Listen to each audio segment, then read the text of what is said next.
Welcome back to Chatura TV HD. Hollywood movie reviews కోసం ఈ ఛానల్ని సబ్స్క్రైబ్ చేసుకోండి. ఈ వీడియోలో స్వాంప్ డెవిల్ మూవీ రివ్యూ చూద్దాం. ఇది ఒక హర్రర్ అండ్ థ్రిల్లర్ మూవీ. యూట్యూబ్లో తెలుగులో ఉంది. అండ్ ఈ మూవీలో ఎలాంటి అడల్ట్ కంటెంట్ లేదు. సో ఫ్యామిలీతో కలిసి చూడొచ్చు. మూవీ స్టోరీ అంత ఇంప్రెసివ్గా ఏం లేదు. ఇలాంటి స్టోరీతో ఇదివరకే చాలా సినిమాలు వచ్చాయి. అసలు స్టోరీ ఏంటంటే, ఒక అడవిలో ఒక వింత మనిషి ఉంటాడు. ఆ వింత మనిషి చాలా మందిని చంపుతూ ఉంటాడు. అసలు ఆ వింత మనిషి ఎవరు, ఎందుకని చంపుతున్నాడు అనేదే ఈ movie main story.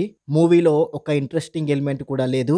And VFX work అయితే చాలా దారుణంగా ఉంటుంది. ఆ డెవిల్ ఒక బొమ్మలా కనిపిస్తుంది. మూవీలో చాలా సిల్లీ సీన్స్ ఉన్నాయి అండ్ అవి విసిగిస్తాయి. మూవీ రన్ టైం తక్కువగా ఉన్నప్పటికీ ఇంట్రెస్టింగ్ ఎలిమెంట్స్ లేకపోవడంతో మూవీ బోర్ కొడుతుంది.